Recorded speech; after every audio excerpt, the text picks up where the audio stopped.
Right. Welcome to the Wednesday edition of Buc What You Heard. My name is Gene. You can reach me at Super Heavyweight. You follow me, I'll follow you back. And I am joined tonight by my co-host, Michael Pless. How you doing? I'm doing good, Gene. Glad to be back on and another week closer to football. And we have a very special guest here tonight. Go ahead and do the announcements. Do the honors. Oh, yes, the owner and leader of Real Bucs Talk, Mark Ramirez. How are you doing? The only voice. It's always a good day in Tampa Bay.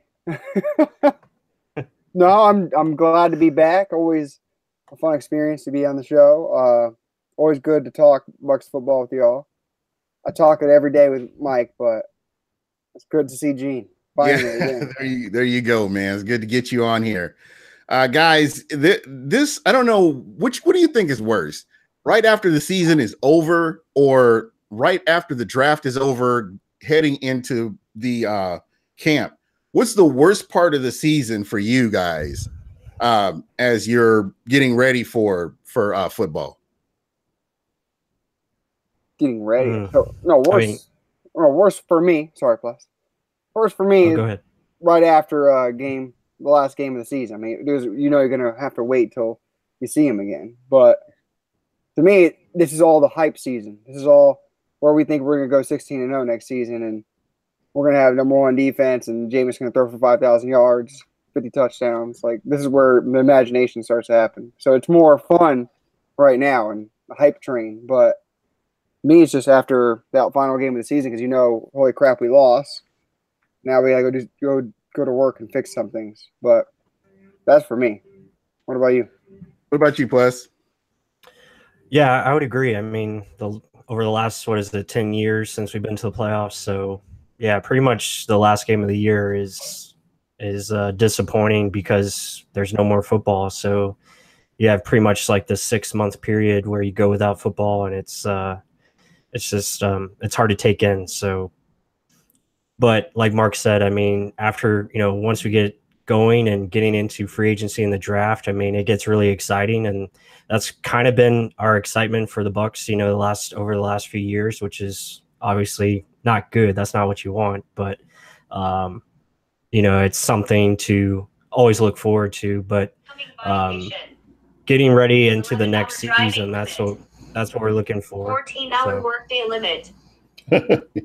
Yeah, I know what you mean. So I know for me, this is the time of the year that it drives me crazy. Well, I would have to say after the season's over, because you're getting into everybody's getting ready to figure out who we're going to get in free agency. What moves are the Bucs going to make? And everybody's watching all 31 other teams to see what they're getting ready to do. And to me, I don't know about you guys, but this is probably the most painful offseason prior to free agency that I've ever experienced. I haven't experienced this for a long time, where everybody was just like negative. They didn't know what the direction was that Jason Light was trying to go. So, it's just like, man, what is he going to do? And everybody's upset and, picking the Bucs to go 0-16 and stuff like that. You're just seeing that stuff, So I'm cool with this right here because I know it's putting us closer to football. But for me, right after the season's over, man, I think next year I'm just going to shut down social media until after free agency's over.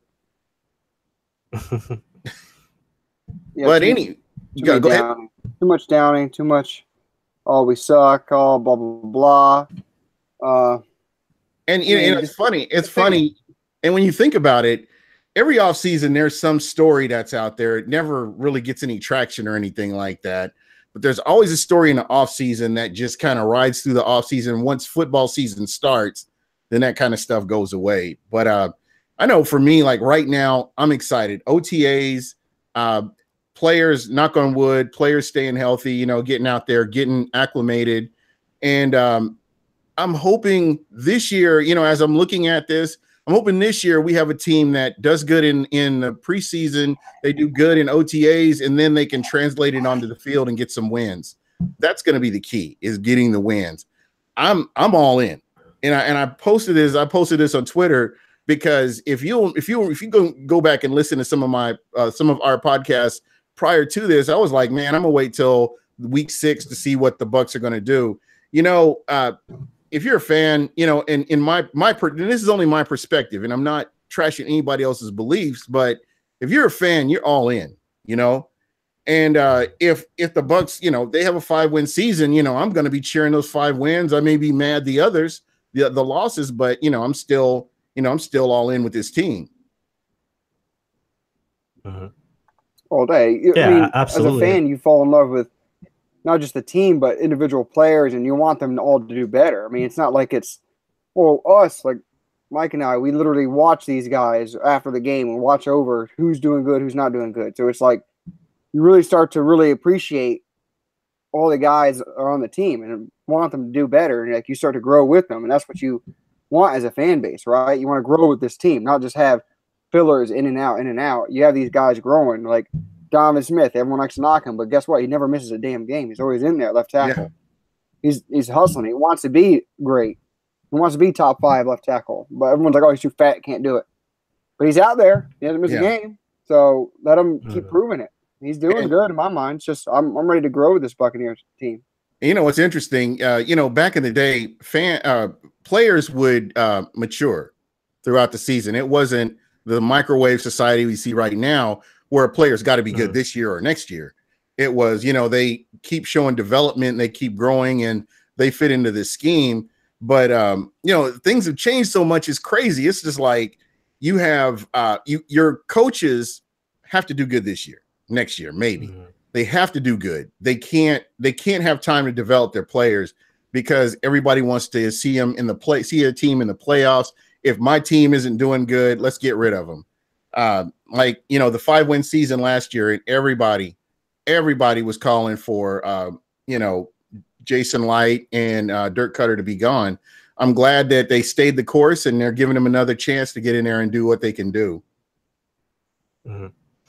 Yeah, I mean, you go back to your earlier point on, you know, social media and this time of year, it just gets it gets crazy because you have people out there who just want to, you know, provide clickbait or provide their opinion and just get it out there to get follows or get likes. You know, that's what it seems like it's about now. But so you got to kind of watch who you follow and who you you know, respect as far as opinions go, because some people just put out anything out there and hope that it sticks. So especially during, you know, the draft and free agency, where it just gets wild and, you know, people are just throwing out a bunch of crap that, you know, we don't need to hear about. So but then as far as what you said, as far as being a fan and going all in, and yeah, I mean, me and Mark, we live and breathe Buccaneer football. So as do Eugene, and as does this fan base. And I think ultimately we just want the team to win.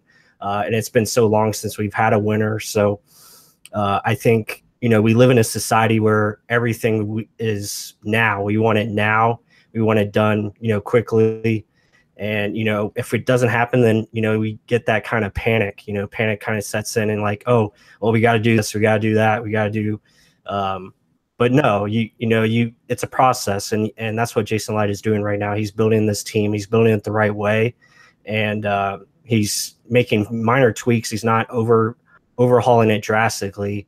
He knows this team is talented. It's just about developing and getting that chemistry down and winning as a team. And I think, you know, this year, if they don't win at least, you know, 8 or 9 games, you know, I think, yeah, I mean, then obviously it's a setback, because you want to see this team finally take that next step and get into the playoffs. Yeah, I definitely agree. And, you know, that kind of brings me to another point here. You know, we're talking about clickbait and stuff. CBS Sports was talking about, and I normally don't talk about this kind of stuff. I usually keep this off the show, but I definitely want to address this because I've seen this a lot in social media, where CBS Sports, there were some analysts that were saying that the Bucs should trade Deshaun Jackson. And to me, when I heard that, I was just kind of dismissive of it, and I didn't really look at the article because I thought that was asinine to even, you know, kind of think in that direction. And then I started seeing it more and more and more as I'm on Twitter or, you know, on Facebook or, you know, whatever. I keep seeing it. And so I went ahead and looked at the article, and I'm going to 100% disagree with the article.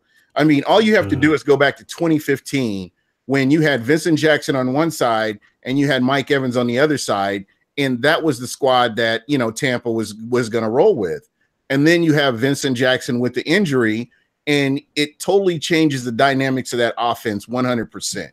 So to me, and unfortunately for, you know, Vincent Jackson was never the same after that injury.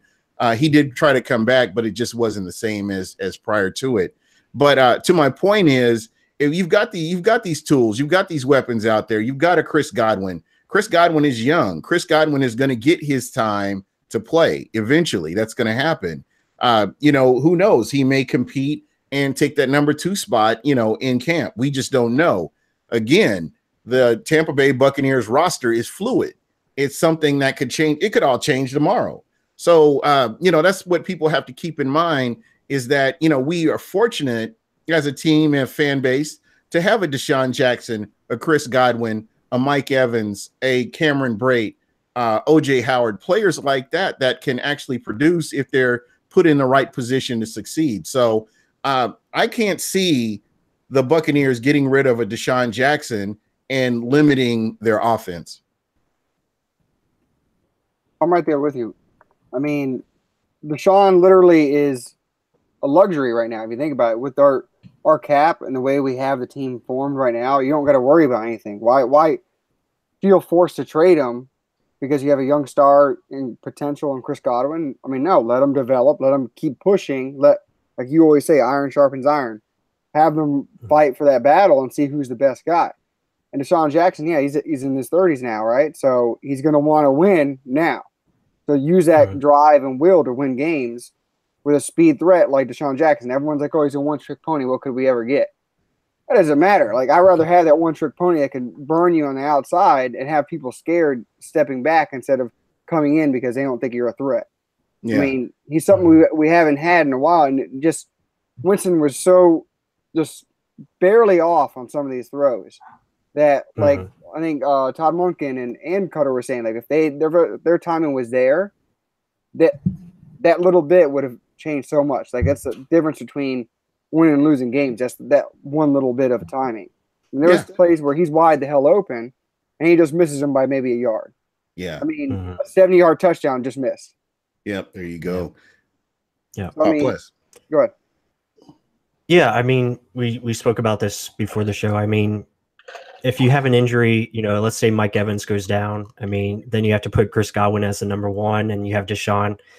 If Deshaun goes down, I mean, let's say you get 2 receivers that go down to injury. Are you willing to put Adam Humphries out there, and then you have, you know, Justin Watson that you have to depend on? Is he ready to be that guy? We don't know that. You know, he's an unknown. Same thing with like a Bobo Wilson or a Freddie Martino. You know, those guys you don't want to have to depend on as far as being the guys, and it's better to have strong depth at that receiver position and make Chris Godwin earn his playing time. Same thing with Deshaun Jackson. I think, you know, all those guys are going to push each other to get on the field because there's only one football. You know, and Jameis is building a strong chemistry with Chris Godwin, and I think he's trying to do the same with Deshaun. You know, if the Bucs were going to move Deshaun, it would be better to move him next year.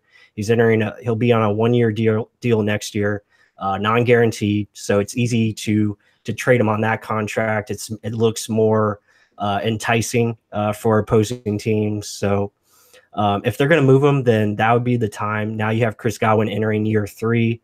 He's going to be more mature as a player, better overall. So if they're going to move him, that would be the time to do it. But I don't see it. You know, we need Deshaun to be that guy, to be that big play threat. You know, they were talking about Mike Evans and his lack of yards after catch and how that's been an issue. But you know what? Mike Evans is who he is. He gets first downs and he makes big plays down the field with his size. So we're not relying on him to get yards after the catch. That's why we got Deshaun Jackson. And we're hoping we can see him utilize more, you know, on short passes as far as slants and allow him to get in space more to use that speed. And I think that's something that Dirk Cutter realized, and I think he's going to use that this year. And think about this, guys. In 2015, and I believe that was the down year for Mike Evans. That was Jameis's rookie year where he had all the drops and stuff. They didn't have chemistry. They had no they had zero chemistry. And for Mike Evans to end up with the yards he did and Jameis Winston end up with the yards he did, that was a testament to how good these guys can be. And I look at the next year and how much they improved because they took the time to build that chemistry. They had a year under their belt to get better. Now you look at a Deshaun Jackson. Deshaun Jackson is a professional football player. He's been in the league for a long time. Him and Jameis Winston getting together and developing that chemistry, they've got a year under their belt. I could see the same thing happening. Okay. Jameis Winston isn't just going to sit back and rest on what he did last year. He's trying to get better. And we've seen the videos of him working out in the offseason. Didn't he go to Texas A&M and work? He worked out with Mike Evans. I mean, there's a lot of stuff he's doing to continually improve. We haven't seen where Jameis Winston has hit a plateau or he's declined on his improvement since entering the league. His numbers are statistically better. The only thing that we're missing right now is the wins-loss column. And when you look at the wins-loss column, there's a lot of different factors and there's a lot of blame to go around for everybody. So we can't just pin that on Jameis Winston. And unfortunately, we have a lot of people, outsiders looking in, that don't really watch this team on a regular basis to understand what they're seeing. Oh yeah. I mean, a lot of it is also we built from the outside in. I mean, we finally got the inside now. So let's see what he can do with some time. So if he's not getting destroyed left and right. I mean, we all had concerns about our O-line, hoping it can be better. They actually addressed it this time. So now let's see what he can do with time to throw the ball. But we've all ranted and raved about how we like Winston.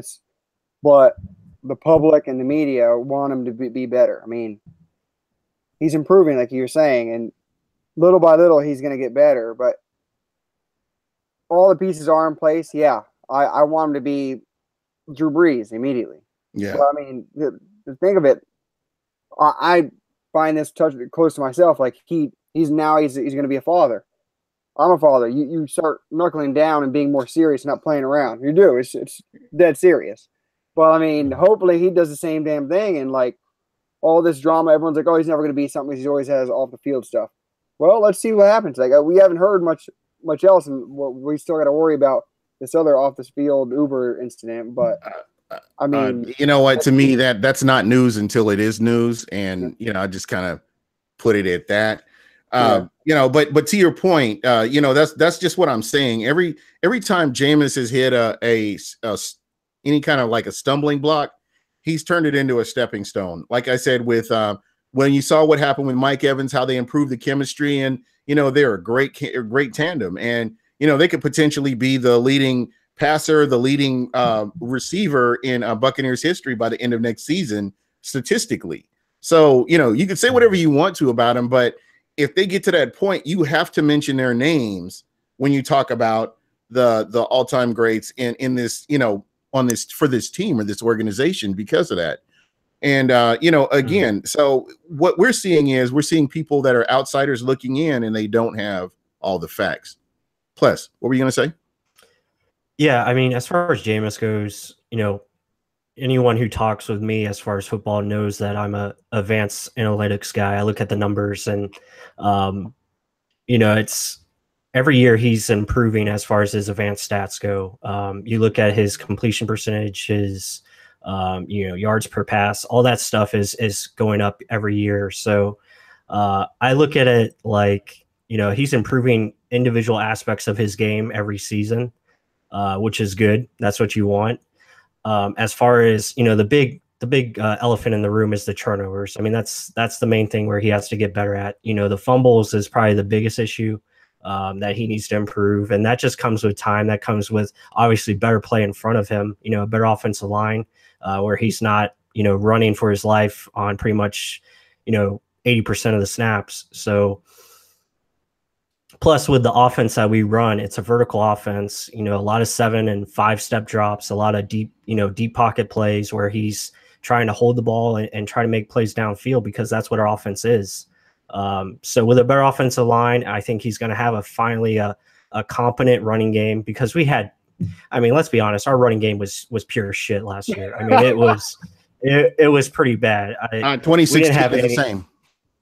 Yeah, exactly. So we didn't have anything for a run game last year. Now you enter a guy like Peyton Barber, who I think is going to take a big step. I shared an article about him from Auburn.com. I think he is he might be my favorite player coming into this season.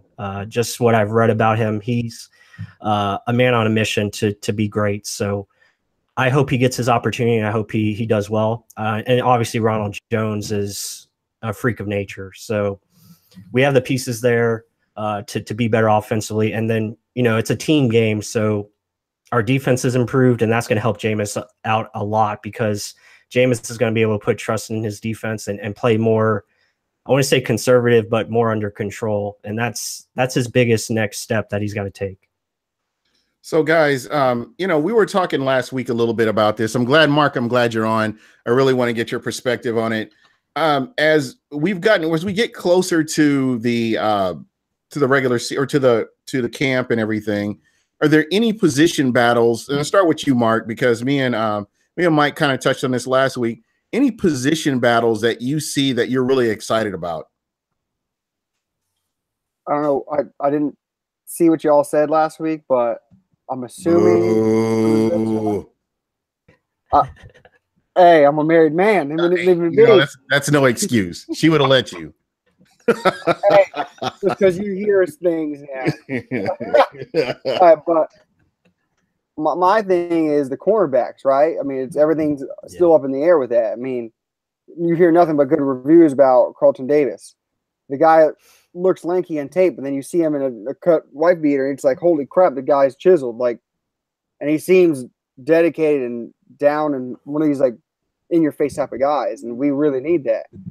But all he says is good things about Hargraves too. He's like, he's not doing nothing but helping me, getting me acclimated to the defense, helping him out. He's right there in his shoulder. So the team is there. So who's going to get the top two starting spots? Everyone's saying, oh, Grimes already dedicated to one, but you never know. I mean, Grimes is old. What if he starts losing his step? What if it is Hargraves and Davis that win it? I mean, I want to see that fight in camp. Who's going to win that? And no one's mentioning Stewart. Yeah, no one's mentioning Stewart either. So, yeah. I mean, we're not playing pads yet, so he's more of a nickel that everyone likes to say, nickel safety combination hybrid. But let's see. I mean, that's a lot of guys that can play good, not to mention Ryan Smith. So I want to see who's going to take that top spot, who's going to take the top two, not to mention nickel. So I love that fire. And then hearing Cutter saying that it was the most interceptions he's seen in a practice. I love that. He's like, I don't like it, but I love to see it too. So it's I love hearing that, and it's getting me thinking about it. Who the hell is going to start? But other than that, like how Mike was saying, Peyton Barber and Ronald Jones. Yeah, I'm favoring the same thing as Mike says. Like Peyton Barber is most game ready, will protect Jameis, will get you the tough yards. Ronald Jones is like that. Let's get the big one. Like that. Peyton Barber will chew you out, and then Jones will take it to the house. But those are the two most fun ones to me. Yeah, there you go. And Pless, have your views changed? You still kind of on the same path? You want to recap what we were talking about last week? Yeah, I mean, I put an article out yesterday about this. It's finally this team is going to have real competition, pretty much on where they need to have it, and that's defensive line and the secondary. So, guys are going to have to earn playing time, and that's what I like. What Jason Light did this offseason, he added quality and he built on his strengths, but he also added quality to his weaknesses in the fact that guys that pretty much were given starting positions over the last couple of years are really going to have to fight for their time now. And that's what I like to see. It's just not, hey, this guy's a starter because of, hey, he was a first round pick. No, it's, let's bring in a guy that can make him better and push him to succeed his level right now. And that's what I think this team has in that case, which is good, and like Mark said, I think the cornerback position is going to be, it's going to be a hell of a battle. I mean, it's going to it's pretty much going to be we fire on fire. And we haven't talked about Javian Elliott. And I'm actually looking at your article right now, talking about Javian Elliott, Ryan Smith, guys like that were a name that you heard their name all last year. You're not really hearing their name right now. And it's something these guys are going to have to come out and produce in order to get any sort of playing time. Yeah, and Ryan Smith is a guy that, we at Real Bucs Talk, I mean, I'm a big fan of him. I pegged him back in the 2016 draft as one of our selections, and I'm pulling for him because I think he has the talent. I think he has the athleticism. It's all about just mental for him. I think it's confidence, his way as far as knowing what he has to do defensively as far as scheme goes. I think he can be a pretty good player when he's allowed to be aggressive and keep the ball in front of him. I think he can be really good. Now, again, his footwork needs to work on that. He tends to fall a little bit too much. So I'm hoping he can take a step because the talent is definitely there. But that whole secondary is going to be very, very fun to watch. I mean, the safety position is going to be a battle for playing time. But, and then back to the defensive line, William Golston and Noah Spence are pretty much getting pushed to back up roles. And those guys are going to have to fight to get on the field. I know Spence is probably going to be, the pass rush specialist this year. And he's going to have to prove it, though, because JPP and Vinny Curry, they don't leave the field. Those guys play. And they have the stamina to stay out there. So, and same thing with Bo Allen and Vita Vea. I mean, those guys are going to push each other. So, and like Mark said, I mean, iron sharpens iron. So I'm looking forward to camp. It's going to be a hell of a battle. I think it's going to be much tougher than we've seen the last couple of years. Yeah, and I can't argue with that at all. I mean, just thinking about some of these, and we haven't even talked about the offensive side of the ball. And again, I go back to what I was mentioning last week. The wide receiver position is going to be very interesting to me. All these years I've heard fans talk about Adam Humphries on his way out of town, and he's continually made the team and been able to get out on the field and see playing time. But does he get pushed by a Chris Godwin? Does Chris Godwin end up in that number 2 at some point throughout the season? Just a lot of different things that can happen, between now and then. So I'm excited that, as you mentioned, the Tampa Bay Buccaneers have this kind of talent on the field, and, they've really turned things around from the, on paper from the 2017 team that we saw. Mark. No, like I said, this is the hype train. This is where we all get so excited. Like past 2 years, we've been saying this. Like we get so hyped and look on paper, look what we're doing. We're doing all the right things. It's just coaching on the field and the players developing on the field, making it happen. Like just don't miss a guy by 3 feet. Don't overthrow it. Don't miss it by a half second too late. Like all these things need to start falling into place instead of us. Oh, we almost won that game, but now we're 3-10.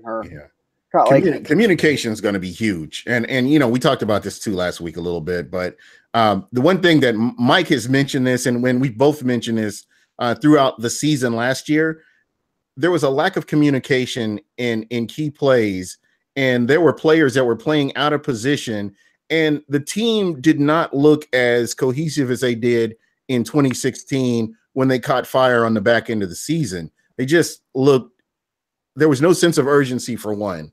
And you could see that in the way they were doing the plays and being out of position. And 2, there was a lot of injuries, and, they weren't able to stop the run. There's a lot, like I mentioned earlier, there's a lot of blame to go around for everybody, but these are just things that I was seeing. And, communication is huge. And if you've got a guy that's comfortable playing his position, playing in his assignment, he's not worried about what this guy's doing or what this guy's doing. That's what you want. You want everybody to be comfortable playing their role, doing what they need to do, and not having to worry about somebody not making the play. But to that order is just, it's also Light finally he's fixed a lot of things, but now he's, to me, fixed the biggest issue we had, which was, what's the football about? Keeping your quarterback up and taking the other quarterback down. That's what we addressed this offseason. Like we got some help for Winston to keep him up, Jensen and Kappa. Let's see, that's more like we were talking about competition, iron sharpens iron. Who's going to get the start there?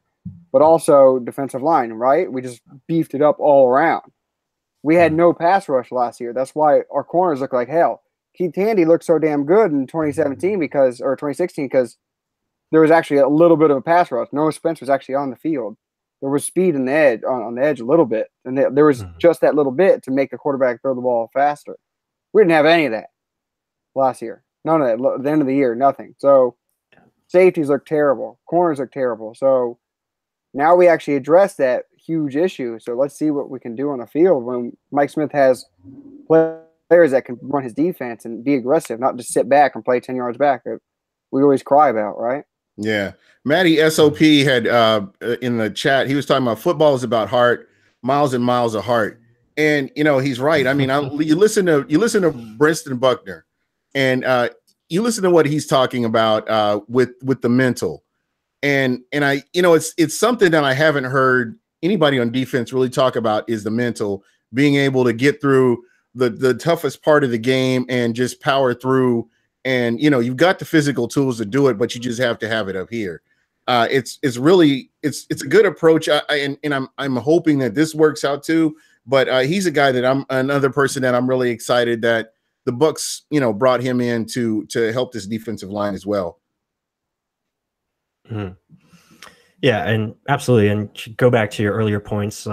Well, first of all, Replacements is probably my favorite football movie, so that's a good one.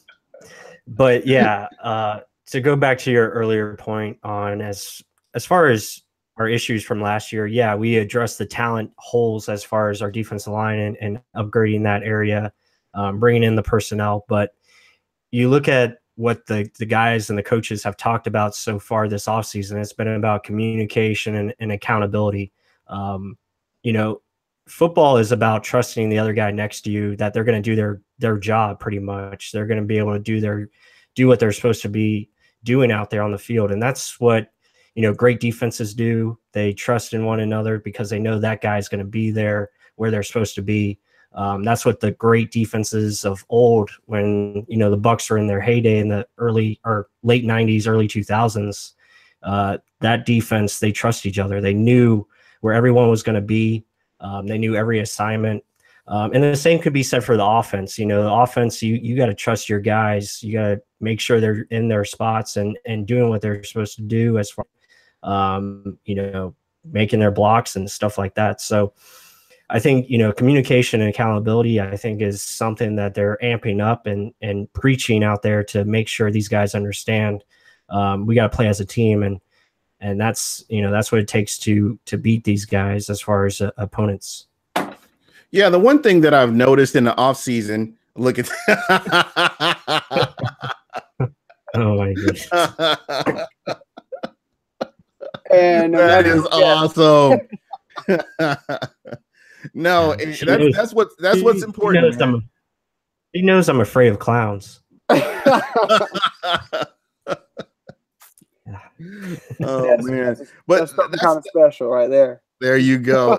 That's what's important, man. Is just you know, being able to play the game and being comfortable and being relaxed out there. And there were times where you just didn't see it. You know, I don't know if they just were out of sync. Something just wasn't the same throughout the season. So hopefully they can get back on track and, you know, have that cohesiveness. And, you know, as I was mentioning before the clown came on, basically you have a team right now where you see them interacting together. You see them at events together. You see them out in the community together.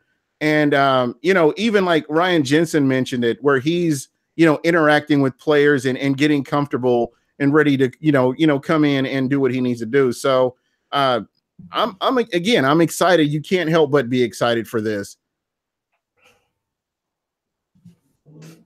Oh, wow. There's that uncomfortable silence right now because the clown was here.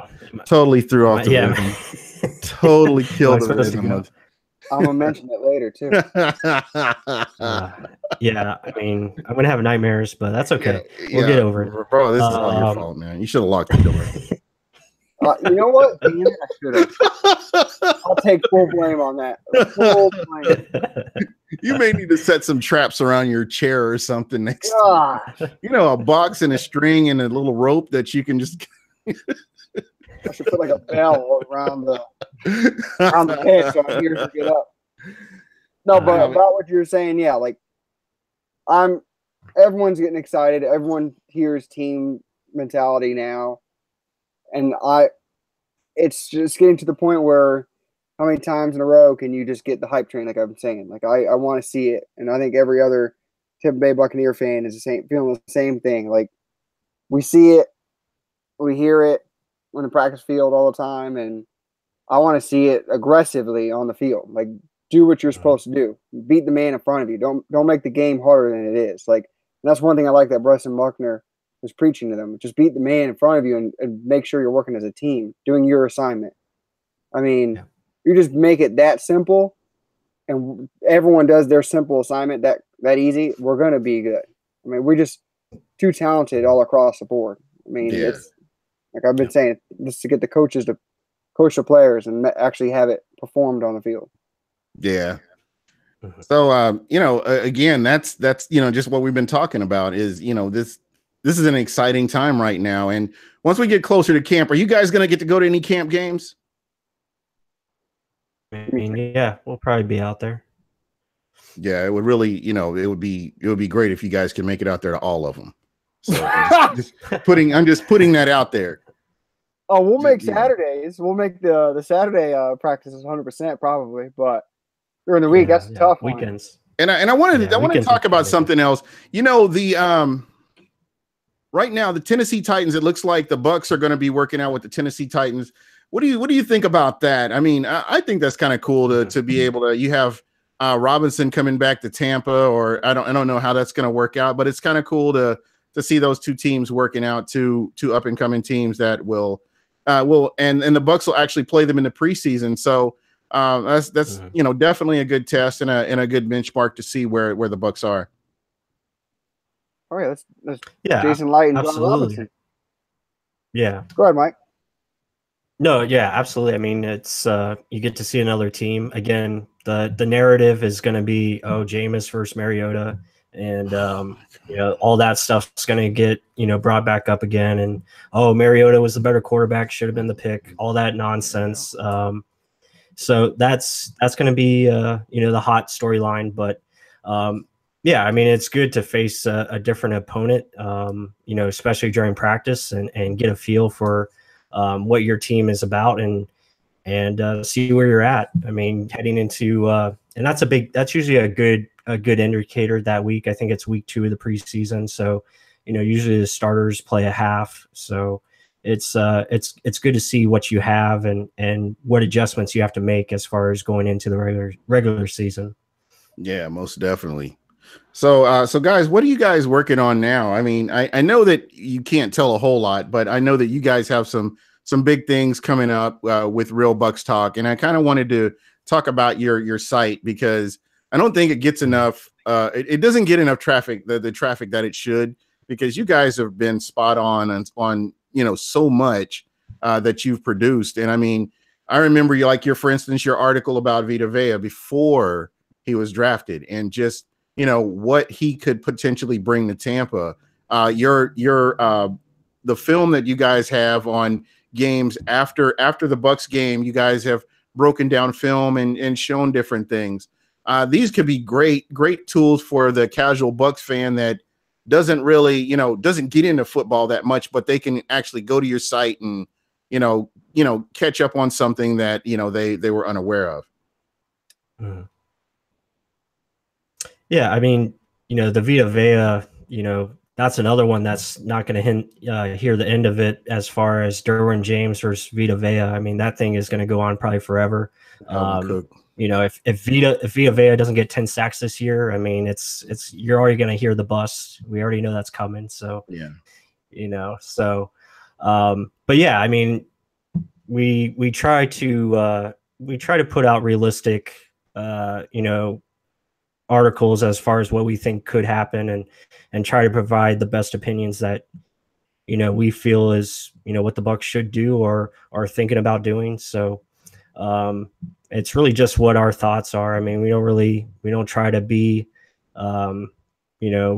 writing anyone else. I mean, it's pretty much just what we think. And we're trying to get original ideas out there, original articles, and try to shake things up. So that's what you can expect from us going forward. But yeah, I mean, we got some things up and coming as far as what we want to do and what we can as far as advancing the site and trying to make things better, because if you're not improving, then someone else is doing the same and they're going to beat you. So that's what we're trying to do and trying to put things together.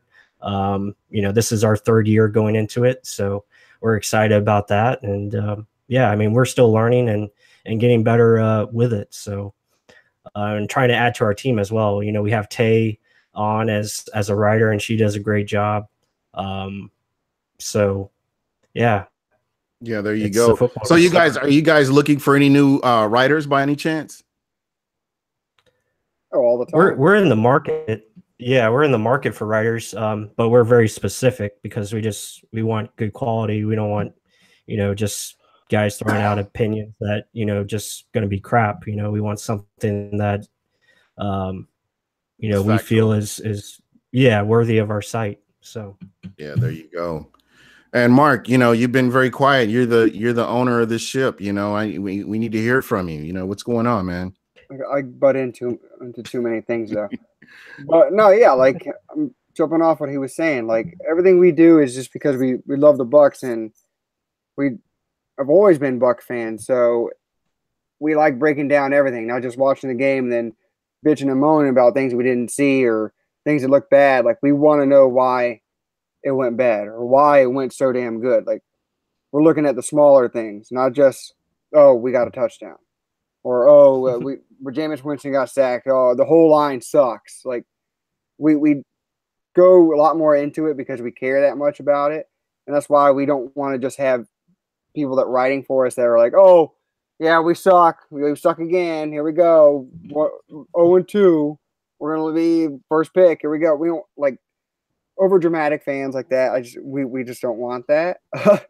But we want more realistic and actually looking deeper into the reasons of why we are good or we are bad. And because there's always questions to ask, like, okay, well, how did that happen? Why did that happen? And those are things we like to do. It's not just because black and white. There's a lot more gray area. And that's what I do a lot of videos, right? And a lot of videos you'll see at Real Bucs Talk on Twitter. And we try and put a lot of them on the site, but majority of immediately you'll get it at Twitter. We're slowly starting to expand where we have ideas of how to expand it and really go in depth, talking about not just what the limited text you can get in Twitter, but actually talking about it, about what we see and why it's a good thing. But that's more down the road. I mean, we're, as he said, we're growing every year and we love what we're doing. I mean, we get excited every day texting about it. So yeah, you got to love what you do. Yeah. And what's exciting to me is, I don't just, there are a lot of different sites that you can go to for Bucs information. There's a lot of good sites. This happens to be one of them. And, I'm not putting this site over anybody else. I'm just saying this site is a good site. They have great information, solid information. I don't know how many of you guys were following these guys during the draft, but it's gold when you can get a chance to follow these guys during the draft, because they've done their homework and they have a really good idea of what's going on and why the Bucs made this pick. And outside of last year kind of sobered me up to a lot of things with the Kendall Beckwith and Justin Evans moves.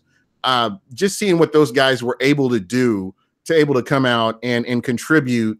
And when I was, one of those fans that were like, why did they make this pick? Why did they pick this guy? But these guys here, they go in, they get the pick and they break it down and they see, okay, this is how he could fit into this defense, or this is how he could fit into this offense. And that's very helpful for people that don't get a chance to really get into it in depth, but they can go to your site and check that kind of thing out. So, yeah, go ahead.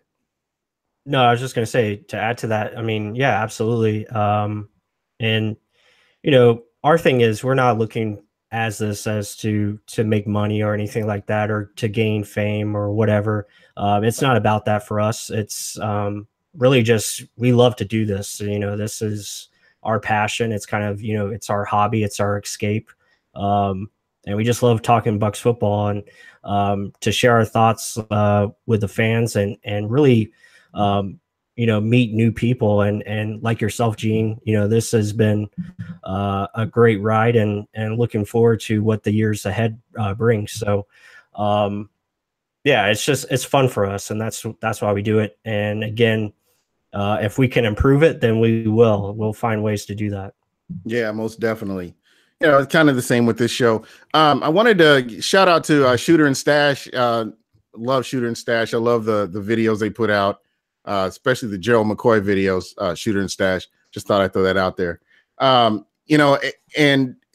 this is great. Just the activity in the chat. Just getting to go through, and the people that check us out every Wednesday, or they follow you guys, and that's very much appreciated. It's not like we expect you guys to, but you guys are taking time out of your busy schedule to do that. There's some people that I recognize now from Twitter that I'm seeing on here, and it's really nice to get these guys on here. Mr. Bucs Nation has a great podcast of his own, and he's taking the time out to check us out. So just different sites like that. We're all one fan base. We all want the same thing. We all want to see the Bucs win a Super Bowl. Baby steps. Let's get to the playoffs, and win a game, win some games in the playoffs. If we get farther, that's great. Getting to watch the Tampa Bay Lightning, it really gets you hyped up about what it could be having your team in the playoffs. And that's just, to me, it's exciting when you see the Lightning. You see a Tampa Bay organization, their Tampa organization out there doing their thing. That's just great. So, again, that's just what gets you. Like, for me, I think that's what really got me a lot more hyped up for the season, is just watching the Lightning go out there and fight and scrap and scrape and try to get to the Stanley Cup. And even though they didn't, it's fun to have that postseason experience. So, again, that's what I'm really hoping for the Tampa Bay Buccaneers, that they take that next leap. Again, what we're talking about now, it's all on paper, but if they can get that to translate onto the field, you're looking at something that could be very special. With an improvement on the defensive line, that's definitely going to help with games. If you look back at last season, where the defense was a liability at times, this will definitely be an improvement, and put the whole team as a whole in a position to win games. And let's see, there's a quote in the chat. Darth Vader, the team was successful when emotions were running high. Remember 9 and 7. I think I kind of alluded to that a little bit early on. And, that's something that I was thinking about, how the communication was flowing, and, the team went on that run on the back end of the season. Everybody was doing their job, as Mike mentioned. And that's kind of what we saw. The result of that were some wins. It was emotion, but it was also, like people doing their jobs. But like I said earlier, we actually had some sort of a pass rush. Like, we didn't have any pass rush last year. Like, Robert Ayers was our speed rusher. Like, Noah Spence went out second game of the season. Like, right. What? We didn't have anything else, and we're hoping on a whim Jack Lee Smith could do something. Okay, he gone. Yeah. We had no speed, and every game after that, Mike and I just yelling at each other like, "There's nothing. There's no edge rush. There's no." People were just sitting there laughing at us like, "Oh, who's open? Let me just find it." But let's get even more basic. There was nobody stopping the run at all. But that's the thing. So you're trying so hard to makeshift a pass rush that you're leaving gaping holes. Like, everyone got so mad at McCoy. Yeah.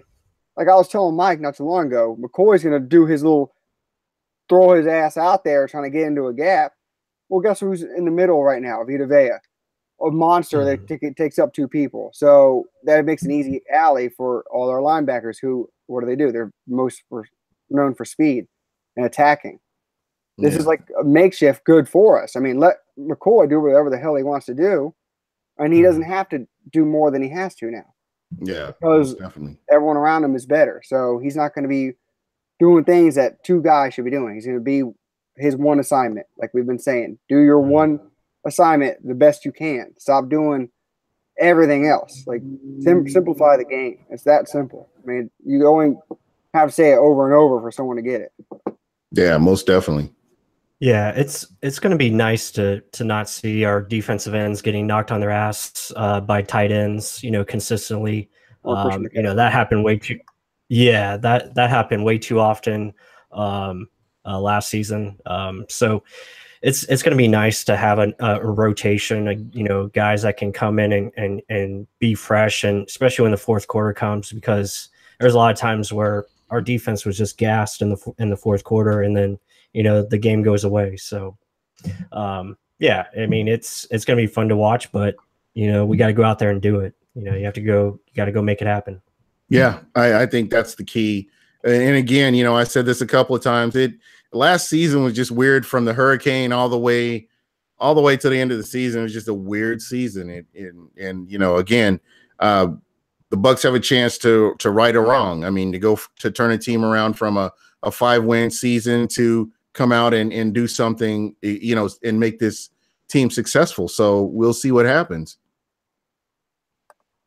No, people need to stop crying about the schedule. I think I said this when I was on last time. You got to go out and play it.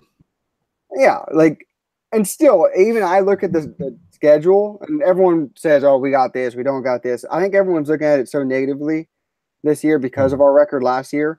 Guarantee the year before that, we're like, "Oh, we're going to the Super Bowl. We're going at least 12-4." Based off of last year, it was last year. We improved. Now it's another year of coaching. Everyone's together. So these are good things. I mean, there are very winnable games where I counted at least 8 that are winnable in my mind, that we should win, considering what we are. Are we going to win them? We'll see. But to me, I think we should have at least 8. So, and there's 2 more that that are winnable. Let's see. I mean, we're already there. But I mean, everyone's clamoring 7-9 are the best I've heard so far. That coaches are getting fired if we go 7-9. I'm just saying. Honestly, guys, I remember the beginning of the 2016 season, and everybody was, picking the Bucs to have 3 to 5 wins, and there was supposed to be one of the toughest schedules in the NFL at that time, and all I heard about in the offseason was a schedule. And how bad the schedule was, and the schedule was bad for the Bucs, and it wasn't in their favor, and all this other stuff. And they had to go out and play those games. The game that they were supposed to lose in Arrowhead, and they went in, and Jameis was so hyped up because they were playing the stolen Florida Seminoles chant, and he got hyped up, and they won. But it's just little things like that. An injury here. Maybe a suspension. Who knows what's going to happen? But anything can happen in that span of time. And the Bucs look like a team that they've got competition. They're going to have their best 53 on the field, and we'll just have to wait and see what happens. Mm-hmm. So, yeah, any given Sunday. That's all I got to say. There you go. Well, guys, I want to take a second because we're all natives of Tampa. And I want to talk a little bit about, the Buccaneers and what they're doing in the community. And I don't know if you saw this, but they were able to raise $130,000 with Cut for Cure, dealing with the National Pediatric Cancer Foundation. I thought that was really awesome. And to me, cancer is such a devastating disease, and it affects everybody. I mean, everybody knows somebody that has either immediately lost a loved one or knows somebody that has lost a loved one due to cancer. So just the fact that the Bucs are out there in the community and they're doing this, and you have players that are contributing to this when they could be enjoying their off season, they could be off doing something else, and they're out in the community, and that's very important to me. Jameis Winston, another great example. Jameis Winston and what he's doing with kids and the football camp. These are amazing things. And you go around the league, and yeah, there are people that are doing it, but you don't see that a lot. So I'm not taking away from what anybody else is doing anywhere else. I'm just saying that it's great to see that Jameis Winston bringing players in to assist him with this, and it's great. It makes you it makes you feel good about being a Bucs fan. Mm-hmm. Our team building, community, get it all out there. You got to build through a fan base, but you got to embrace everyone. I mean, you can't expect a team to come out there and embrace you if you're not going to embrace them, right? I mean, absolutely. You got to have big hearts for everyone. It's not, especially with the times that we have now, with everything just feels like goes wrong almost every other day, right? It's some crap. So start showing heart for each other and And it's good. It's good to talk about the kind of positive things that the Bucs are doing as well. All everybody focuses on a lot is the negative, but just seeing this kind of thing. One of the members in the chat lost his grandfather. B. Loggins lost his grandfather to cancer. So just donating to that cause it's great. And I think it's important that we get outside of our bubbles. I know, and that's why I'm mentioning this myself, is because everybody's so focused on their lives, and there's so many other things that are going on. And it's just, to me, it's good to see athletes and people put these athletes on a pedestal, or some people tend to have high expectations of them, but just to see them out there in the community doing that really, to me, it means a lot. Mm-hmm. You're right. I'm right there with you. All right. Well, guys, unbelievable, but we are already at an hour almost. So we'll go ahead and try to wrap this up. Mark, I'll let you get back to the clown, and we'll just kind of go from there. But Mark, tell everybody how they can get a hold of you, and what do you got working on? What are you working on next? You can get a hold of me and Mike at Real Bucs Talk on Twitter. We will be there. Ask any questions you want. Ask any mentions of what players or breakdowns you want to know about, or who's in your mind. It doesn't matter if it's next year's draft or a player that's down on the roster that you're looking to, who the heck is this guy? Like this Godwin Buc, whatever his name is. Hard to pronounce, but he's a guy that he could make the roster. You never know. So I need to start putting stuff out on him. Good thing to remind myself. But he will be out there. Just more stuff, more film. I'm the film guy that literally breaks down everything. So I usually go in spurts, but when I'm out there putting it out there, I push it. But Mike will be all the writing. All right, and which that leads us over to Mike. What can we expect from you, Mike? Tell everybody how they can get a hold of you first, and then what can we expect from you here upcoming? Like Mark said, you can follow us at Real Bucs Talk. You can find me on this show every Wednesday, 10 p.m. As far as articles go, I just put one recently out yesterday as far as the competition that's going to be coming in camp.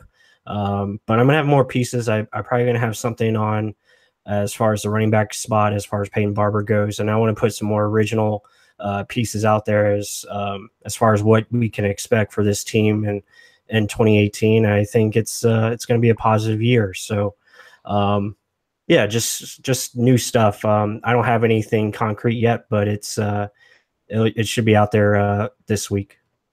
All right. And for myself, I've got the fifth annual official beer for the NFL season coming up. So if you're following me on Twitter and you've got any ideas for beer that you think I should try out, because I'm working on my brackets right now. I've got my beer brackets going right now. I should have the official beer before camp starts out. So I'll be posting pictures of that on Twitter. Huh? Goose Island. Yeah, there you go. Goose Island added to the list. There we go. Yeah. But I'll be working on that. And on Saturday at 5 p.m., 5 to 6, I will be on Tan Talk with Peter Blake on the Sports Web. So I will be tweeting out the phone number. I'd love for you guys to call in and talk Bucs football. We'll be talking for a solid hour about Bucs football. And we'll have Rick Brown on from Rick Brown. He is with FanRag Sports, and he was a writer for ESPN at one time. So we'll have him on, get his perspective on things, and see how that all works out. So please, if you guys get a chance, if you're not following me on Twitter, hit me up on, you can find me at Super Heavyweight. If you follow me, I'll follow you back. And, again, love to talk football, and be sure to check all that out. But that's all the time we have right now. And we're going to go ahead and get out of here. But again, thanks everybody for listening. B Loggins, Ryan Hellrung, Shooter and Stash, Maddie SOP, the comedian, Buc the World, UKJ1, just everybody. If I missed you, I'm sorry, but I will make sure to try to get you on the next go around. But anyway, that's pretty much it for us. And everybody, you have a good night.